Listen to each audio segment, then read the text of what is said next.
Good evening, everybody. Welcome to the Toon review for tonight's show as we preview the Everton game tomorrow, of course, which is a 3 p.m. kickoff at St James's Park.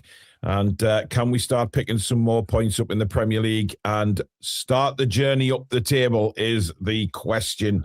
I am joined tonight for tonight's show by Mr. Stato and, of course, the Zen man himself, Mr. Billy Trey. Good evening, chaps. Good evening, and good evening to the Toon Review Massive, the Magpie Massive, and the rest of you outstanding, superb, fantastic, mega, magical, marvellous people there in Viewerland.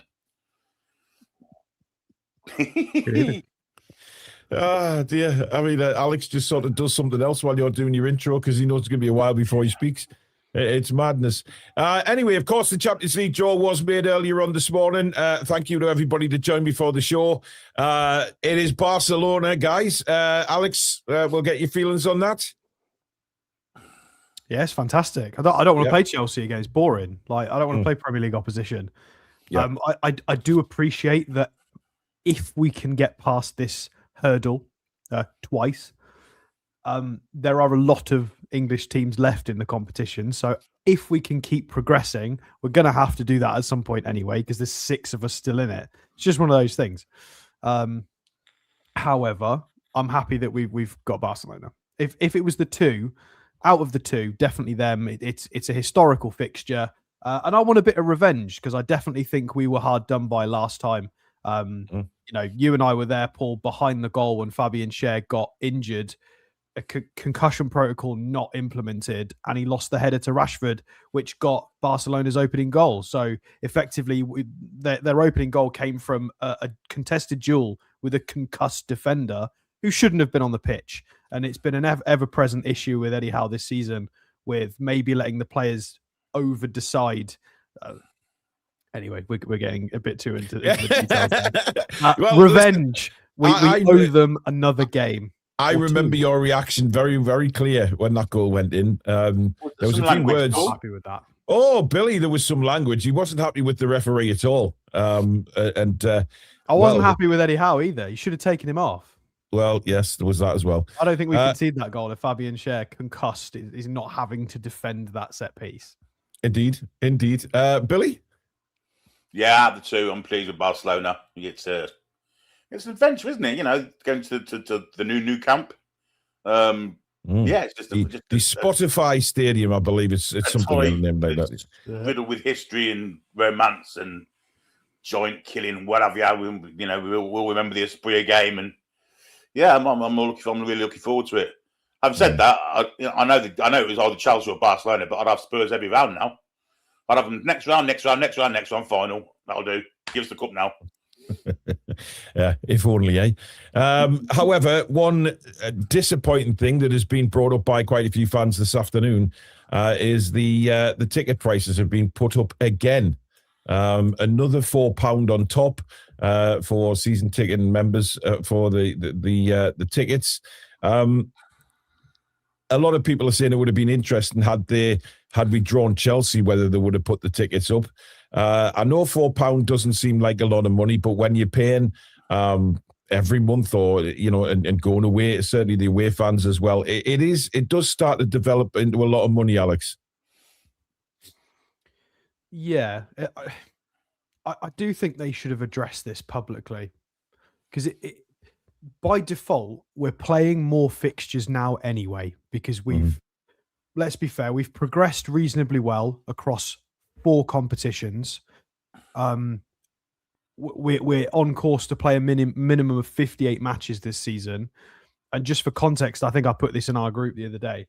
For context, Manchester City's treble-winning season, they had 61 matches. We're going to play a minimum of 58 this year. So if we progress, we'll match or exceed Man City's treble season for number of fixtures, which is absurd. So we're going to get the revenue for those additional matches anyway. So I do feel like it's a bit cheeky to suddenly slap 20 quid on, another 4 quid here, without addressing it, just sneaking it on, especially for... It's not like we're a London club and there's that. It's weird. It is weird. I feel like it needs to have been addressed by somebody at the club. I mean, I got my email pretty much a couple of hours after the draw was made, saying that they were taking the money tomorrow. They're actually taking the money tomorrow for the Barcelona game, and then you see the price gone up again. But again, like last time against Karabakh, there's no explanation, like you say, Alex. And Billy, that's a bit wrong, isn't it? I mean, if you're going to change the prices, at least come out and say why. Is it something to do with UEFA? Is it? You know what? You're paying for the opposition. That's what you're doing. Well, yes, but they should be saying something. It might not even be the club, as I said before. This could be down to UEFA. When you get to a certain level, you have to charge this much, etc., etc. Nobody knows for sure. I think the £74 per ticket is way more value than the £70 for Karabakh. So in them terms, I don't think you can really complain. But it's meant to be a working class game, and £74 for 90 minutes football is absolutely it's outrageous. Yeah, it's ridiculous. It is. It's pathetic. But the thing is, they know the fans will pay for it at the end of the day. It's not a working class game anymore, is it? It's a business. Absolutely not. Absolutely not. But now, of course, start performing and investing. Yeah, if they're going to be charging that, I don't want to be seeing.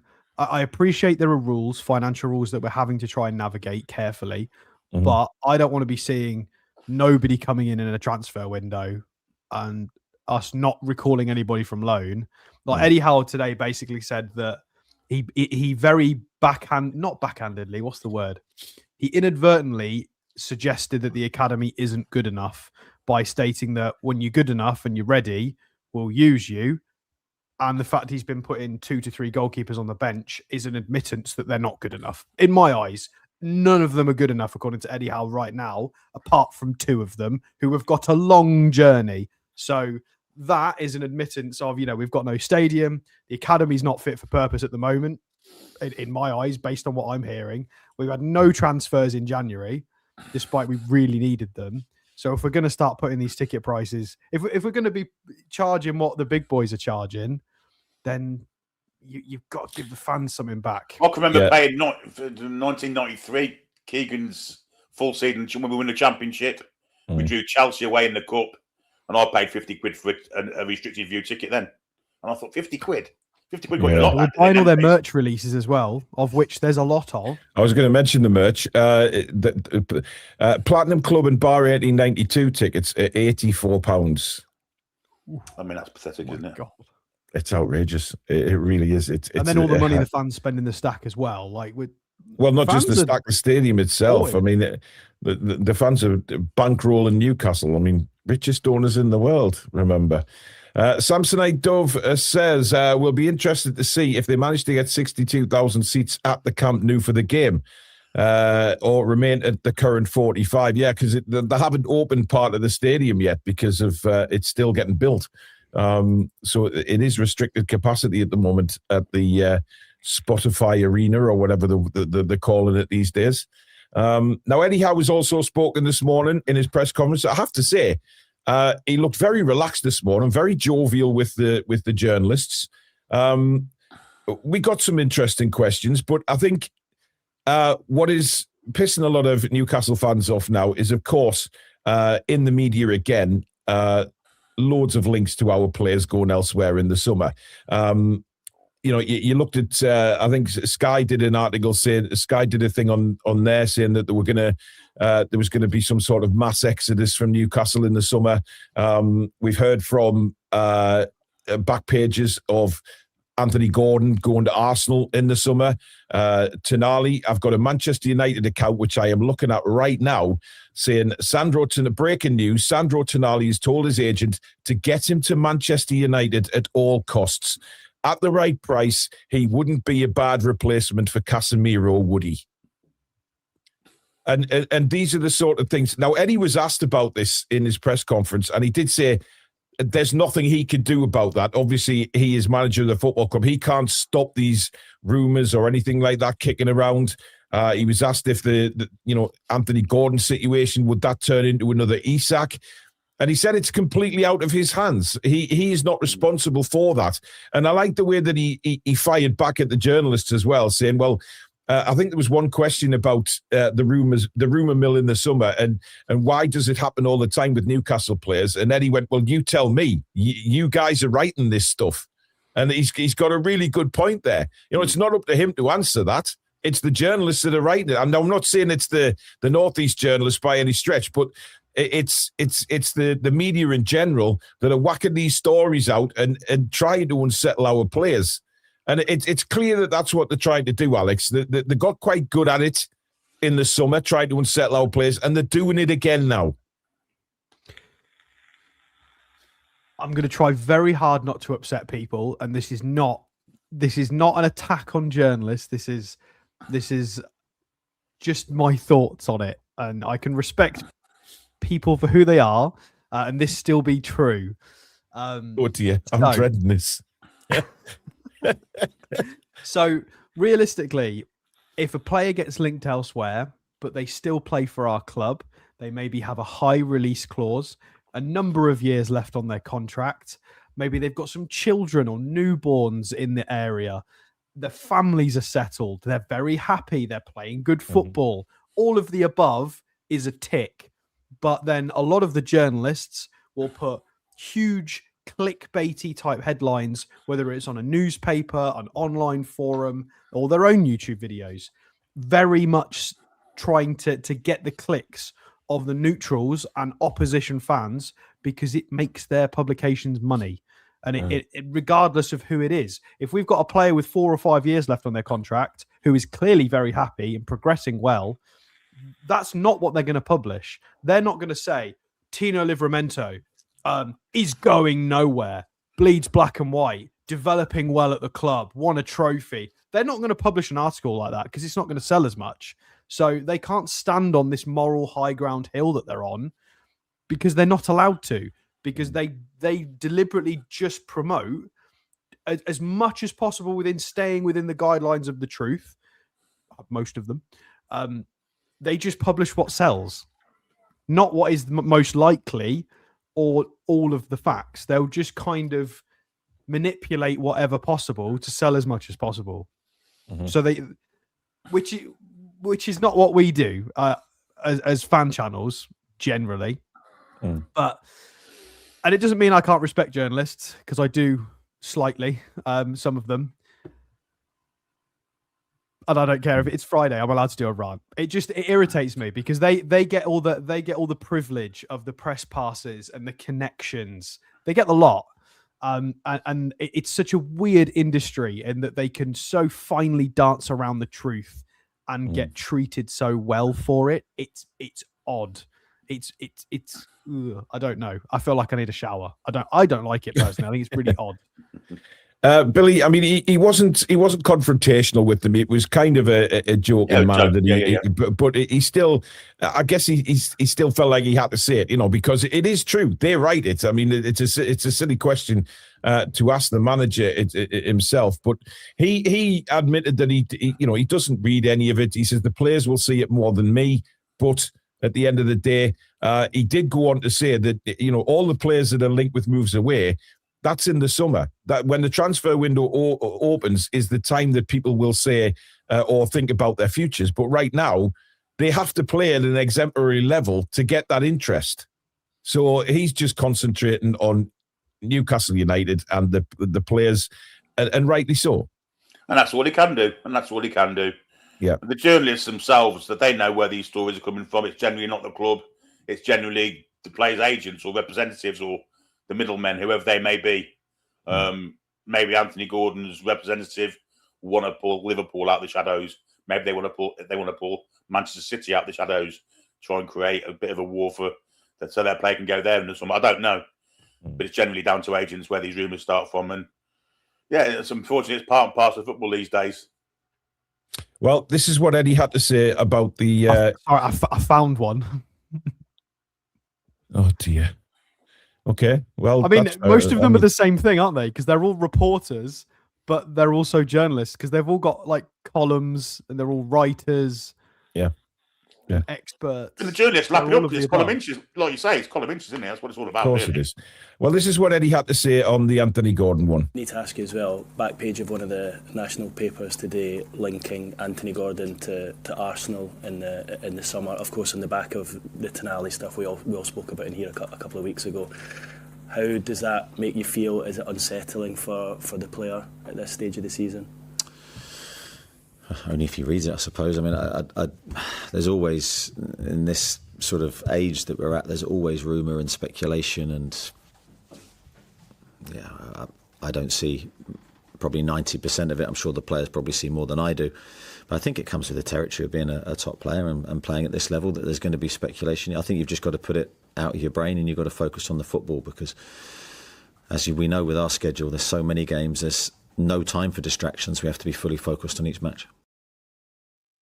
So I don't think he was too pleased with that question, to be honest. And I don't think Keith had to ask that, because it was the Everton press conference. And again, Craig Hope asked about Voltemada, and I thought Eddie was brilliant with his answer on Voltemada, by the way. I thought he gave a really good answer. He was put on the spot about asking, what is going to be his long-term position.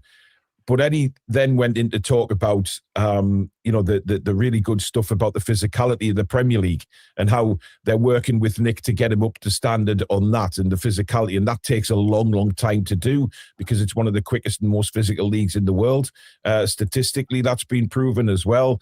And then he said, whether he plays in a number 9, a number 8 or 10 role, he's developing his game. And he also said that the players are very happy to develop their game further, and it helps the players more than hinder them. So he believes that what he's doing with Voltemada and other players is to help their progress, Alex. And he's got a very good point there. What, Eddie specifically? Yeah. Yeah. I mean, he's just... he tends to just sort of speak from the heart to a degree, but try and keep some of his cards close to his chest and try and structure it quite logically. And he's just said all the things that clearly are going on behind the scenes. He's trying to improve players, keep their head down, because he doesn't want to lose his job. He wants to be really successful. So he's going to do those standard things. And it's a pretty open and shut conversation. You know what you're going to get. It's you don't get as many trip ups from Eddie Howe in his sentences compared to other managers. So there's not as much to write, and it's just one of those things. And I still don't quite understand the landscape of our media, and it's not necessarily the UK media, but maybe outside the big six. And I can't speak for all of them because I don't know exactly what the journalists are like for each club. But do you remember when we were doing all these transfer shows, sort of just after the takeover for the first year or two, when everything was like recycling really quickly? All of these sort of groups of media from Milan and from various other places, other countries, their journalists tried to be fair-ish, but they were always very much for that club, because they were generally fans of the club or they were from that country, and there was a high level of respect. If it's a Bayern Munich journalist or a journalist that reports on Bayern Munich, that half the time they're a fan or at least an appreciator of the club, and they're very protected, and the stories tend to be quite supportive narratively of the club. And I don't feel like we get that. I don't know. Am I making that up, or is that how everybody feels? No, I don't sounds know. exactly sounds bang on to me. Yeah, I think personally, if you're a journalist or a reporter, whichever way you want to spell it, but everyone knows that Eddie Howe doesn't like the press side of it. He wants to be on the training pitch as long as he can be on there, and everything's about football with him. He's not interested really in the politics and all that nonsense. So you'd ask him a question that relates to what he wants to talk about, wouldn't you? You wouldn't ask him something that's going to draw a kind of attitude to it. I just don't think it's in their interest to ask these questions, especially when they're based on rumours spread from someone else. That doesn't make any sense. Well, what he also said about the Voltemada and sort of expanding on that, he actually turned around and said that, the players are aware that this is for the benefit of the team. If he plays a player in a certain position, it's for the benefit of the team, and that's what comes first. And I really love that comment because it is. You know, these players are, you know, they're having to play in different positions because of the injuries and stuff for the benefit of the team, and the team must come first. And I really like that answer. Now, on Lewis Miley, he was asked about the injury again, and Eddie still says it's going to be another couple of weeks at least. He said, I know I've been saying a couple of weeks for a long time now, but he's been having injections. He's due another final injection. I think he's had 2 already.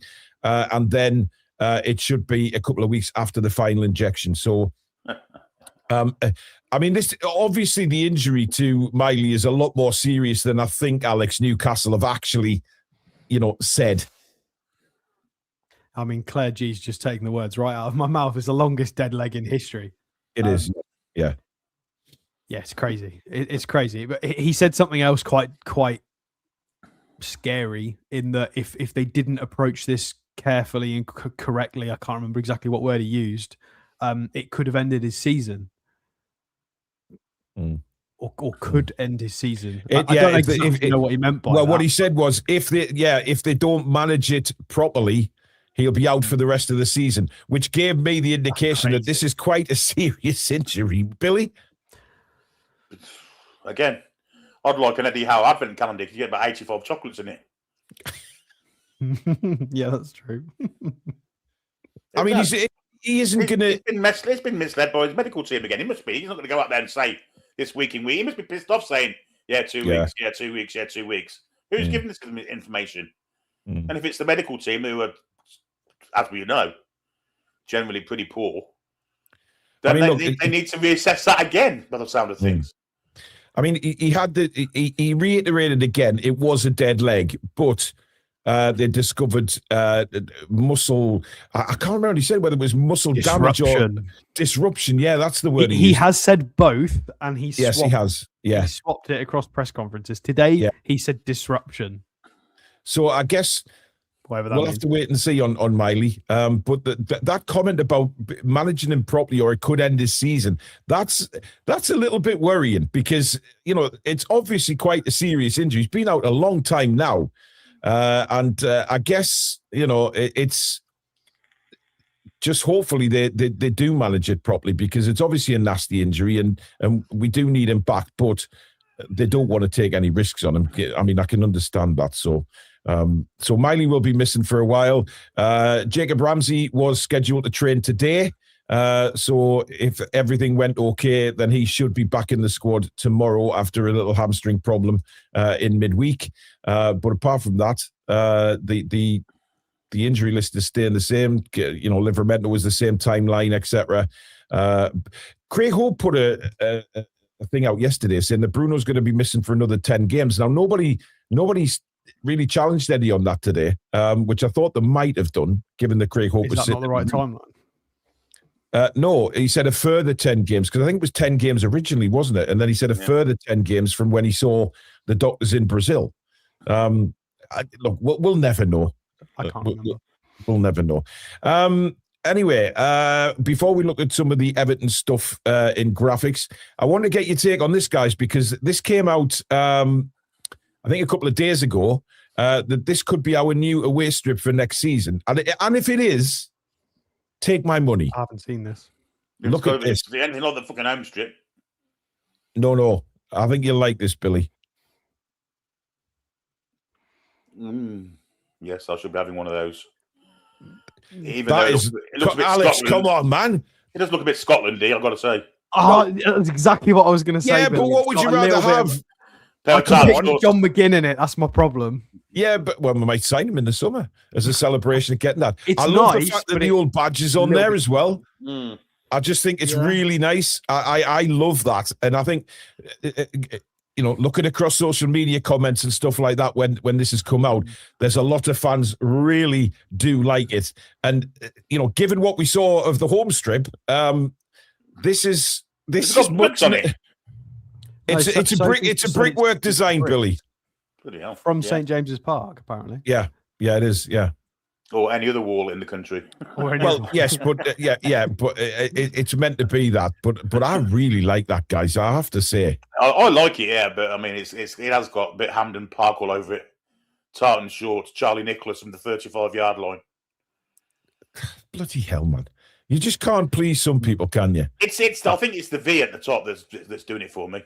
No, Billy, you'll still buy it. I mean, that is probably one of the. I'm not buying the home strip. Absolutely. That is the nicest I think concept they just need that we've to try seen. and keep what they've got as a draft and try and remove a bit of the Scotland. However you do that, and then I'll buy it. Listen, make it yellow. There's nothing As wrong. long as it's not green again, I don't care. There's nothing wrong with celebrating with our Scottish friends. You know, we're just over the border. You know, let's. We're not a Scottish club. No, we're not, but I do really like that. And speaking of shirts, guys, this is still available at the in the store. This is the Billy Bob shirt. TheToonReview.com is your place to go if you want a Billy Bob t-shirt. Somebody sent a message from Australia yesterday saying theirs had arrived and they are proudly wearing it around Australia. So there you go. Billy is worldwide, ladies and gentlemen. Let's see some photos, folks, of that t-shirt or you wearing that t-shirt in exotic destinations. That is good. Yeah. Put them on the Facebook page or send them into contact.thetoonreview@gmail.com. If you email them in, we'll put them on the show. If you've got a Billy Bob shirt, wear it proudly. Let us see it. Just to boost Billy's ego even further. So I just want to show the people around here how much of a fan base celebrity you are. Yeah, public I have. yes. The everybody, you know, Billy Bob on tour. His face is on tour. Yes, Sam. Yes, it's fantastic. Let's have one at the Eiffel Tower. Let's have one in the Colosseum. Let's have more. Indeed. Outside the Taj Mahal, you know, all these. I've been in his house, that's for certain. So that is the toonreview.com. It's for all the merch on the channel as well. If you want to head there and buy yourself something nice or a friend or family member and support the channel that way, the toonreview.com. And let us see your Billy Bob picks. Warren says, I love it. Proper retro. Yep, take my money, Paul. So Warren really likes it. And why not? Why not? Remember, Jocks versus Geordies in the Dandy was in the Dandy. Yeah, was it the Dandy? Definitely the Dandy. Yeah. I can't remember. No, Warren, we don't do Y fronts in there. I could, but I won't. Anyway, let's take a look at tomorrow's visitors then. Everton, who of course, yes, give it a rest. We are playing Everton tomorrow, of course, who we absolutely hammered in the reverse fixture by 4-1 in a very positive performance. Hopefully, we'll see more of that tomorrow. But let's have some info, Alex. So they're not a million times different to what we faced last time, to be fair. That they're very defensively astute. They've got a good record defensively. Offensively, I mean, their offensive record is quite honestly just defensive. They don't score that many goals. But when you got Barry and Beto up front, I mean, what do you expect? The Chuckle Brothers have not greatly improved since before Christmas. He did get a couple of goals after we played them, didn't he? He went on a bit of a run, but that didn't last very long. Yeah, he scored one on the trot. Yeah. Dewsbury Hall is still impressive. I mean, he's only on 5, to be fair. He's one of their joint top scorers, and that's kind of telling you how their season's going. When their joint top scorer is a 5-goal scored midfielder, that's a problem. And that is why they've got their points through a good defence. It's looking very similar to how it always does with Keane, Tarkowski.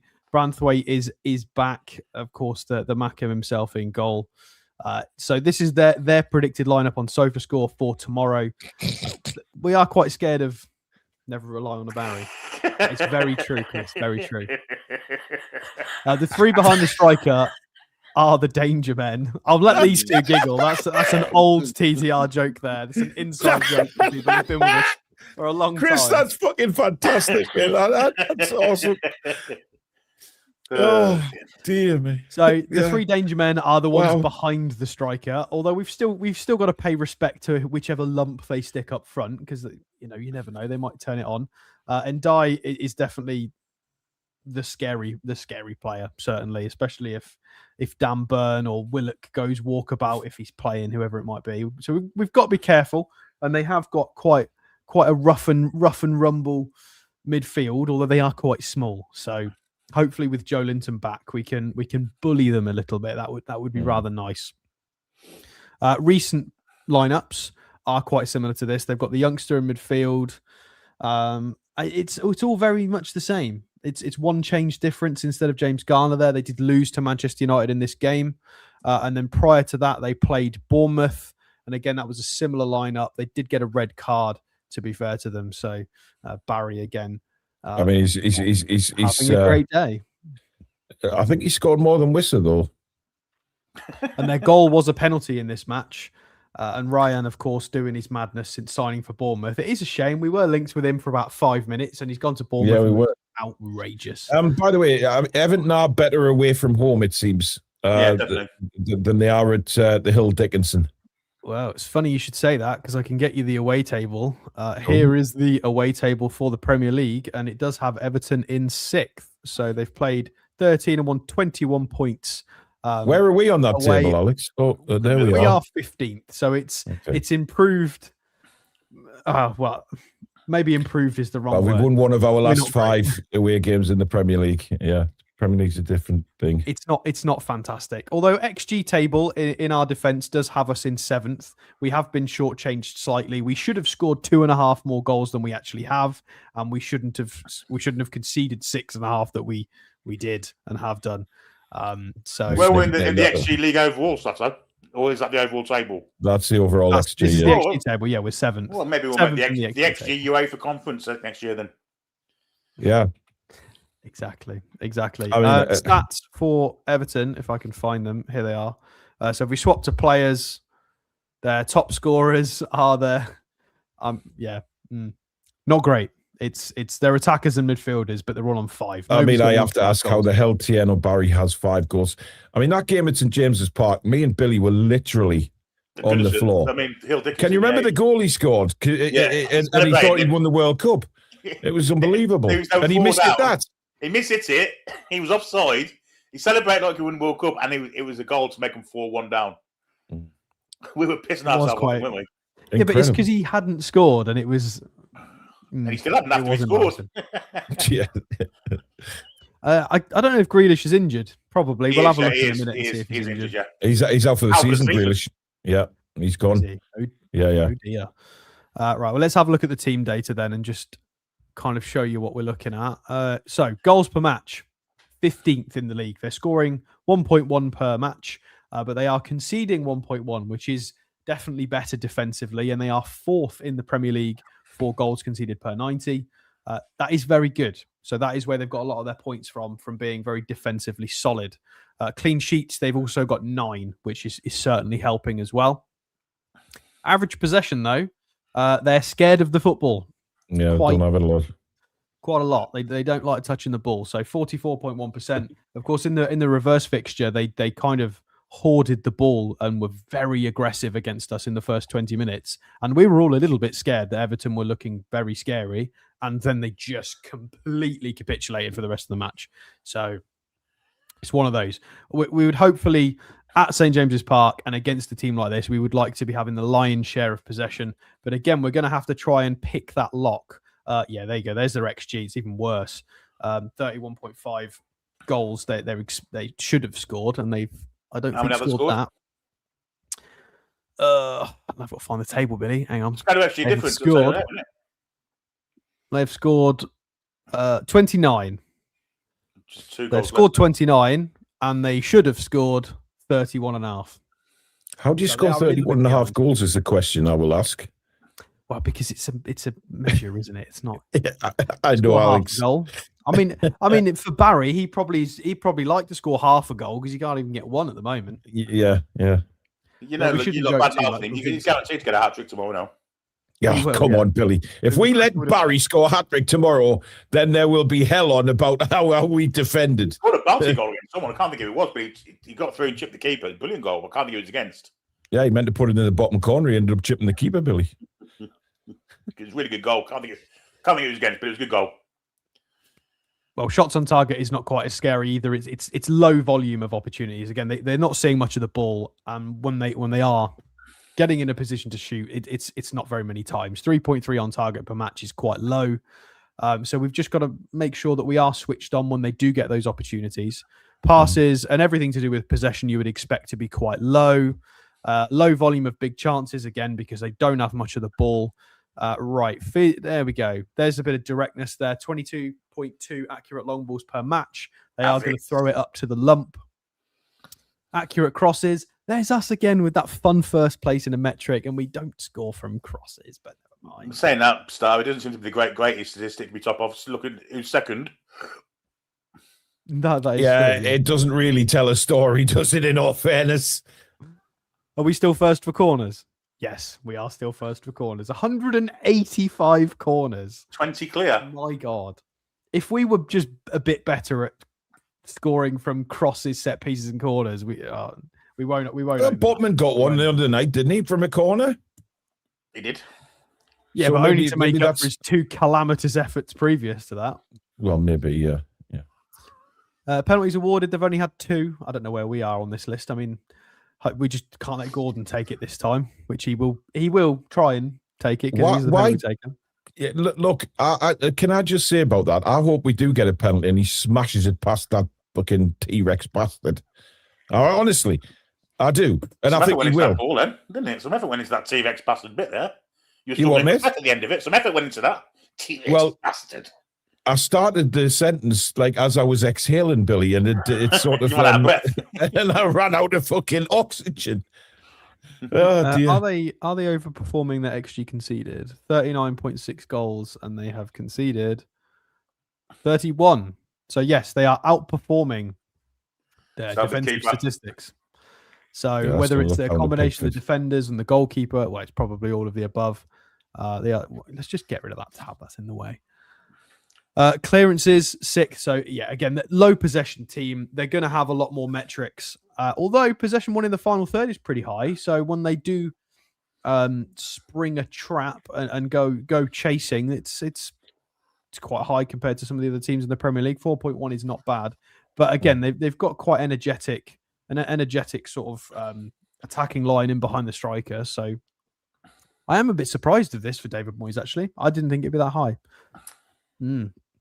I wonder how many times Billy will come out with "have it" tomorrow in the commentary when Everton launch it. Yeah, are they dirty? They are middle of the park, Scouse dirty. Oh no, 4 reds. Yeah, second in the Premier League for red cards. Ooh. Well, maybe is there anybody we can meow at this time? Well, Tarkovsky gets away with it. Seems to get away with it every week. He elbows someone every week, gets away with it. Every single pissing week it happens. Well, all this nonsense about the pulling shirts in the penalty box and how they were going to clamp down on that lasted about 4 weeks, didn't it? And then he does what he wants.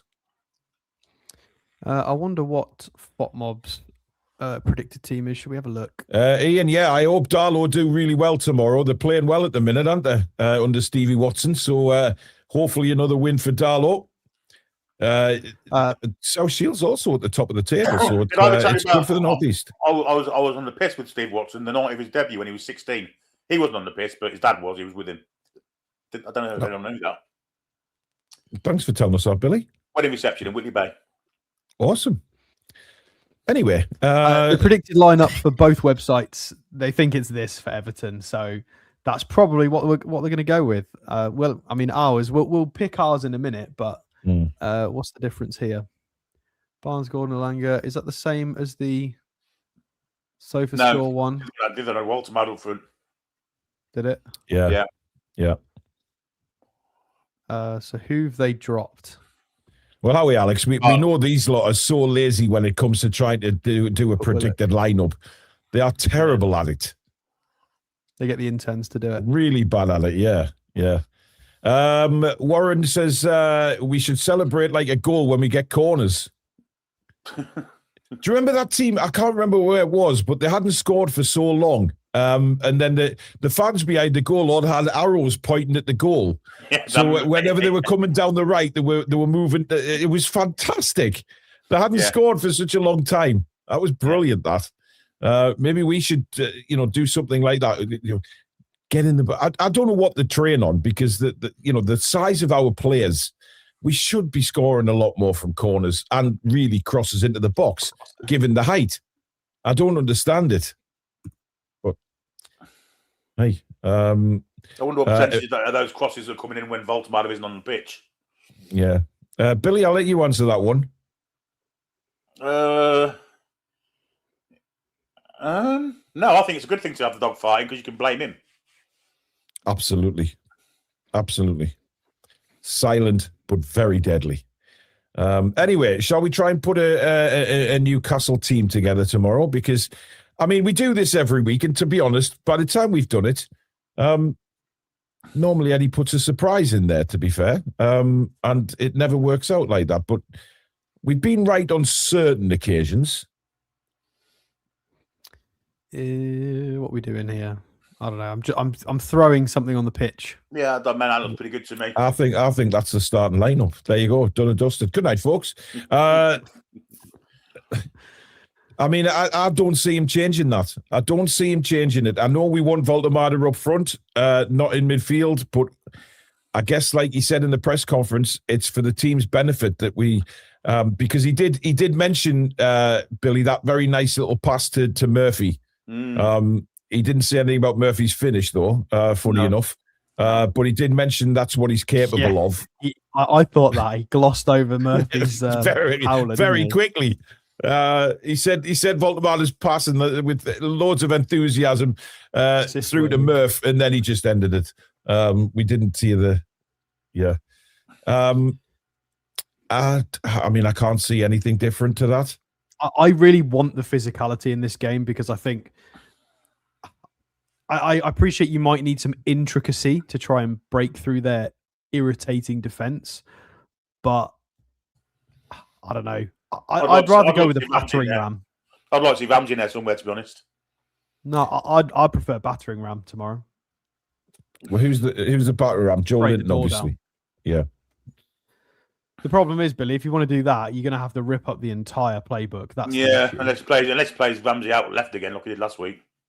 I'm absolutely not wanting to drop Joe Linton. No, I want Joe Linton to play. In my opinion, I think he plays anyway, given that he took him off early against Handbag in the week. I think that means he starts. Yeah, absolutely, he starts. The only way is if you rest Voldemort and does something a bit like that. Because if Ramsey's only trained today, today's Friday, so yeah, but he only missed one game, didn't he? So he's only missed a couple of days training. And yeah, Ramsey's capable of a little bit more intricacy. Although I feel like Voldemort is as well, though. I don't feel like there's much in it. I genuinely don't think there's much in it. I just think Ramsey's got more athletic ability about him in midfield than Voldemort has. He's going to play Voldemort. I'm sorry, Voldemort up against James Garner and Whitney Houston. We're in the shit there. We are. People very much putting Willock in this lineup. I don't know. Why? I think Willock's okay, but I don't want to pick him over. I don't think he drops Voldemort, to be honest. I think he needs a rest, but I also think he needs to go front, but he's not going to do that either. If he does, Chris says he thinks he'll drop Voldemort for tomorrow. He rest him and hope he doesn't. But remember, we've got Newton Heath on Wednesday night as well, so there's a quick turnaround. Yeah, I think Ramsey where Willock is, and I think maybe Voldemort will come in against Man United. I think he needs to rest Voldemort. Well, yeah, but it'll be that way round. Yeah. Either. Don't really matter, does it? I really like what I'm seeing from Ramsey since he's back in the team. And the thing is, the question is, though, he's coming back from a hamstring. Will he be risked to start the game? He felt a tightness in it, and he had the game off, and he should be okay for Saturday. Surely to God.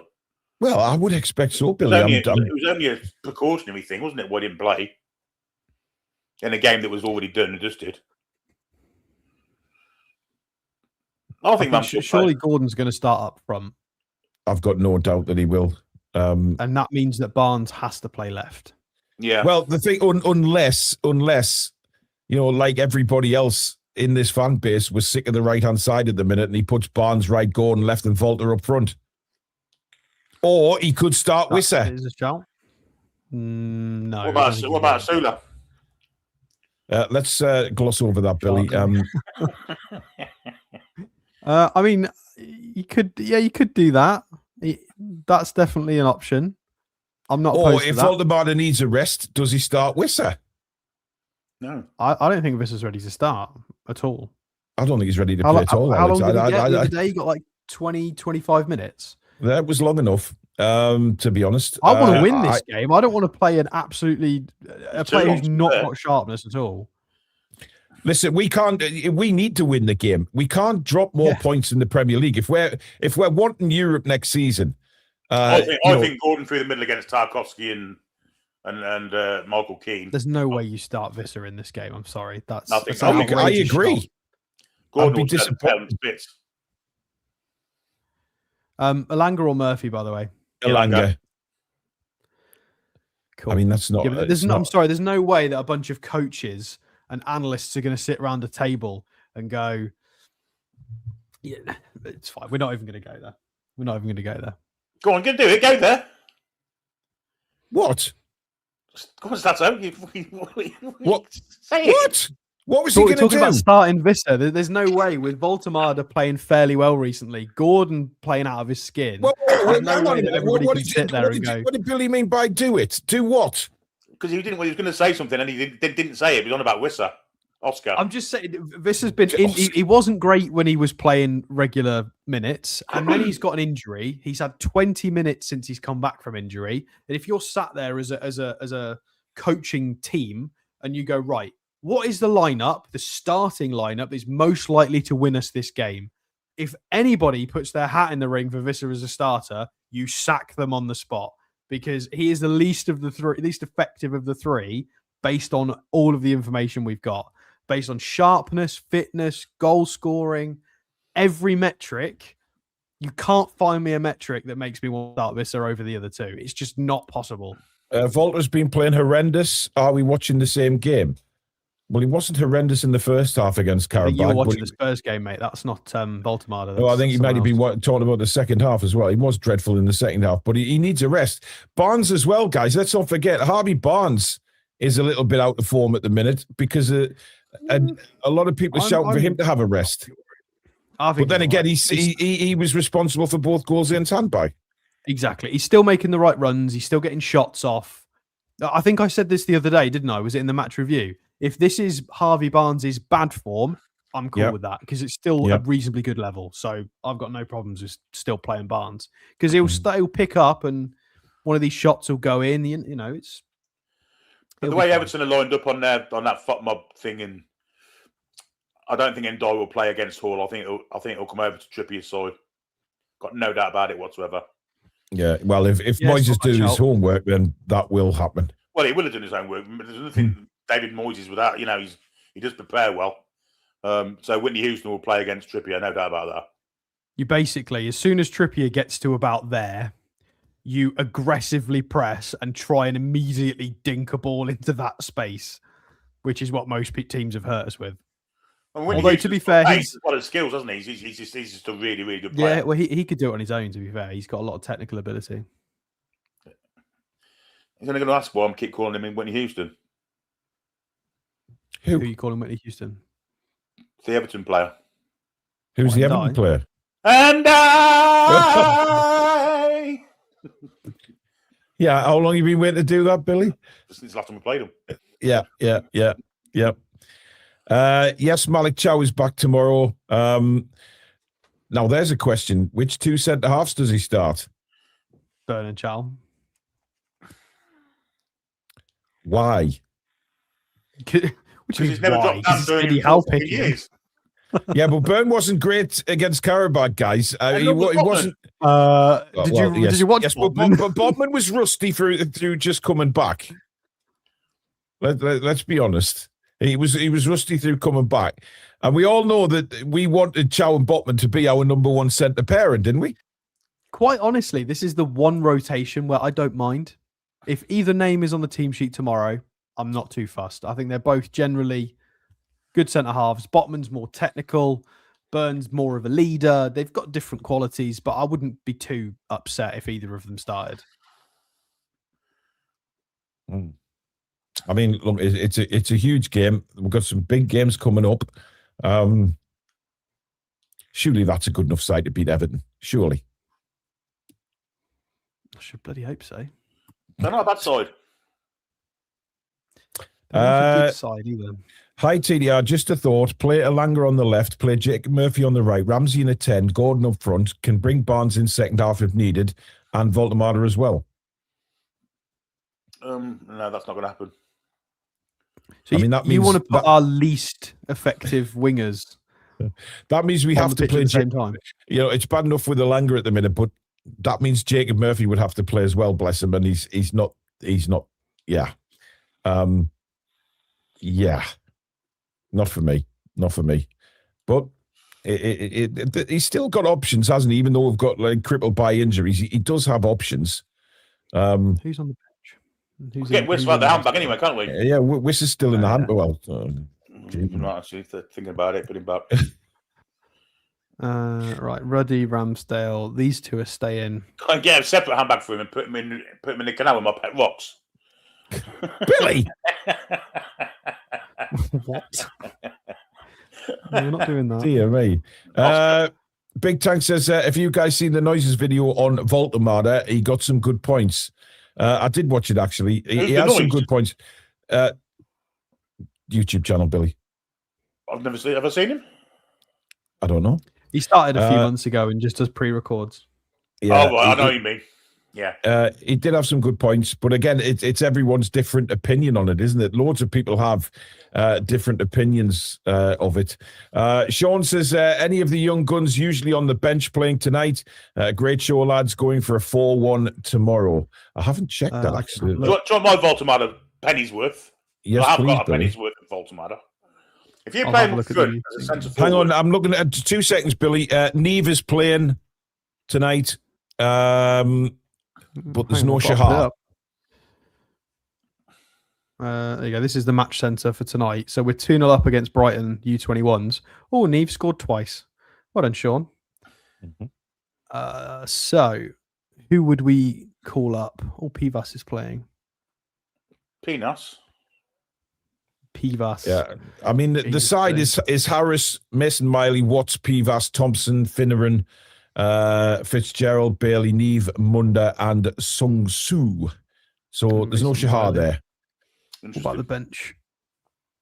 Yeah, so Leo Shahar should be on the bench tomorrow, and Sean Neve is playing, so possibly no Sean Neve on the bench. And Aidan Harris is also playing in goal.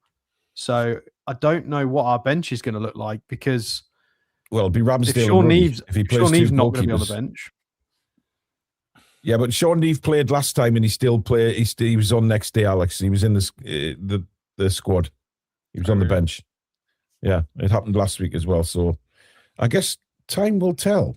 Anyway, it's Voltemada's take of mine. It's quite. I thought about it. Play him centre forward. Then when you play him centre forward, then you can't have Gordon and Langap hugging the touch lines. They have to come inwards, play on the edge of the areas, and that line there.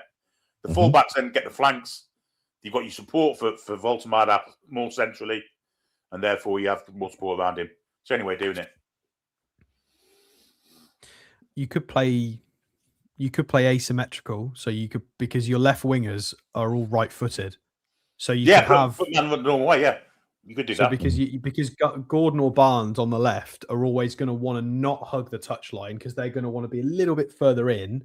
Yeah, Lewis Hall is your width, but then your right wingers, because they're all right-footed, they can hug the touchline, and then you could maybe have Joe Linton supporting the gap because he's that kind of player anyway.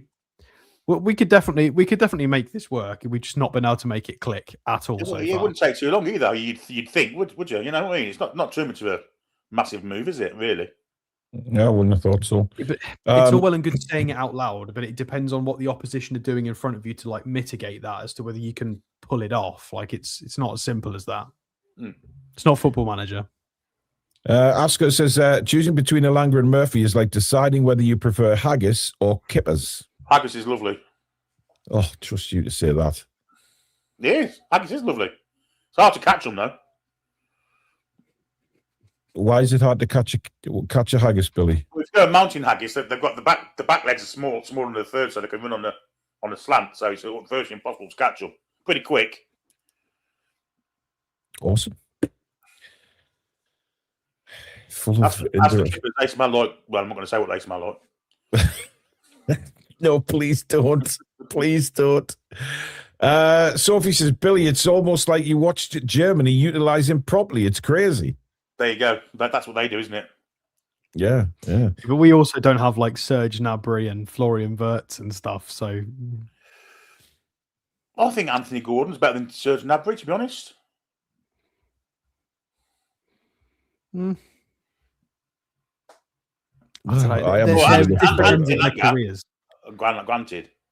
haven't seen enough of Gnabry really. Those two are different ends of their careers, though. Gnabry's got a lot more experience. You know, he's won a Champions League. He's played for Bayern Munich for many years, so he's having to be a little bit more deliberate with his movements and his timing and everything. Whereas Gordon is peak age, put your foot down. Who's you decide? Sane, isn't it? Yeah. I think Sane is probably better. They've got loads, to be fair. I'll have a look. Chris, who says, I don't think Gordon is better than Serge from Kasabian. Yeah, you're on fire, mate, tonight. Isn't you you underdog, you. Yeah, careful what you say. They'll be coming for you. Anthony Gordon's got a club foot or what? They'll be coming for him. He will. Dear me. Right, get your score predictions into the chat, guys. Let me know what you're thinking for tomorrow.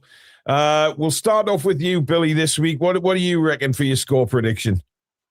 I think Eddie will have a hard job on his case tomorrow because Moyes does prepare. He'll be coming for a point, maybe snatch a win. However, I don't think he's going to get either. I think we'll beat him 2-0. 2-0. What are you laughing at, Billy? Alex? Oh, just people talking about the haggis comment. Oh, Billy's got everybody going on about. To be fair, I did manage to convince an old colleague that a gammon was a bird, so that was about 2 years in the making. That was. Wow. Chris says, what's the difference between Forrest Gump and Anthony Gordon? Forrest doesn't take penalties. Wow. Alex, what's your prediction? 2-1. I'm going to go cagey 2-1 with this one. I think they're going to be hard to break down. If we get another high-scoring one, I'll be impressed because they've definitely managed to sort themselves out defensively. And I'll always back us for a dodgy mistake or a lapse in concentration because it's just what we're about at the moment. So I'll go with the 2-1. How do you know that, Tom? That's amazing. I didn't know that. I didn't. That's actually a little bit worrying, Tom. How? Maybe he likes history. Yeah, but I like history. But I wasn't aware that Joseph Goebbels had a club foot. Although, if he went in the bunker with Hitler, he might be able to get out of it, won't he? Let's move on. Anyway, I'm going 3-1 to Newcastle. I mean, how does it that we always almost get taken off the air on a Friday? You can talk about that. You can talk about that bloke there, can't you? I'm not. Yes, I guess so. Yeah. I mean, you seem unsure, Billy, because you just called him that bloke. Yeah, afterwards. Yeah. After the Lord Mayor's show. Yeah. Thanks, Billy. Yeah, 3-1 to me. I hope we see Newcastle banging a few. Again, with a clean sheet, we just can't seem to keep one. So I think Everton may sneak one at some point, but let's hope we do win. Warren says, I've had enough of Voldemort and Wissa. Sell them, start something new. or start new. I gather maybe he's saying start new, but he won't start new. He's playing tonight. Jared, Pope isn't due a howl. He's had one the past 5 games. Yeah. Yes. Yeah. I mean, Alex, your mic was off, mate. We can't hear what you're saying.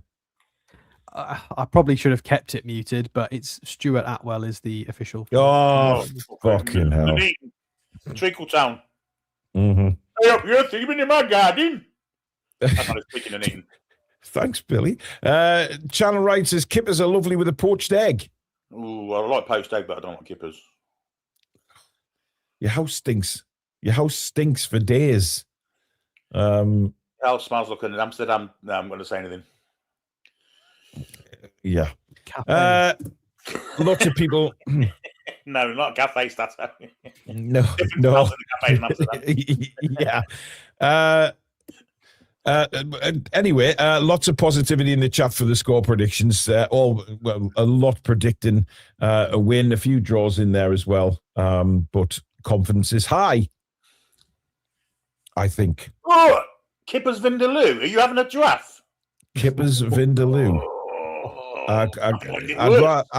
To be honest, I would rather eat my own feces than have a kipper Vindaloo. Samsonite says, smoke me a kipper. I'll be back for breakfast. Go on, Alex. Just off the back of the conversation we were having earlier about the journalism stuff. Yeah. As we were looking at the predicted lineup on FOTMob, because of Keith Downey's question, the top of certain websites like this one now there is now a narrative around Arsenal linked with Gordon because it's being asked. It was on the back page of a newspaper this morning, Alex. That's why Keith Downey asked it this morning. Doesn't mean any validity in it. I feel like it's just disrupting. Absolutely not. Right? If there was a bit more strength in the link, then I would appreciate it. But our players get linked, and lots of players get linked by absolute dross publications quite regularly. And if we're going to keep asking the manager questions whenever he responds to them, it then just goes on. It further spreads the lie, if that makes sense. It's got to stop. It's got to stop. Dylan says that Kavanagh is refereeing the Manchester United game. Who are they playing this weekend? No, our game on Wednesday. Another point, by the way, people saying it's not corrupt, the refereeing. The Aston Villa game was the game, obviously, that was picked up by everyone. How many bad decisions were made in that game? We were going to, let's just say 10 over the whole game. How many went against Aston Villa? Well, what? Chris Kavanagh's reffing our game against Man United? You joking? Apparently. He can't be back already. He got suspended. Oh, he's back now. Yeah, but he was back. I think he's already been back. It says it's Peter Banks. Yeah, it must be Man United tomorrow. Oh, well, it must be Man United tomorrow. I've got to say, they'll not put Kavanagh on our game. They would not put him in charge of one of our games. Well, he's refereeing the Man United game on Sunday, so there you go. He is. He's playing against Palace. Palace. Bad luck, Palace. Yeah, unfortunately, yeah. Sorry. Olasola says, why not Neve in the first team to get more experience and Asula with the under-19s to shake off rustiness? What do you guys think about Harry Wilson? Good player. Very good player. Would love to have him on board. As for Neve, that's not going to happen because Eddie spoke about the academy this morning and he'll not. That's not going to happen. Incidentally, Harry Wilson. He is. Warren says, I bet Billy's had a few... So what? Give him Paul a brain aneurysm trying to read that. I've had a few kipper ties and Earl Grey for Stato. It's a cup of tea in Birmingham, isn't it? The kipper tie. Okay. Is it? Yeah. You got a kipper tie, please. Oh, kipper tie. Okay. Oh, it's the derby of the funny accents tonight. To be fair, it's Wolves Villa, isn't it? Yeah, Wolves Villa. Derby of the sad accents. Always sound like they're really down in the dumps. You're right. I've just won the lot tonight. I'm a millionaire. There's a smell of cheese. Anyway, that's it for tonight, folks. Thank you very much for joining us. We are back 2:30 tomorrow afternoon with Matchday Live. where we will bring you full match build-up, then absolute positivity of commentary during the 90 minutes, watching us blitz Everton, I hope. So join us at 2:30 for that. If you're not going to the game, join us and we will take you through it right here on the Toon Review. But thank you for all your contributions tonight, folks. Thank you, Mods, Billy, Alex, and of course to you guys out there. Smash that like button before you go. And of course, subscribe to the Toon Review YouTube channel, and we will see you all again tomorrow. Have a good night. See you later. Away the lads and lasses. Come back and check on Sea Breeze.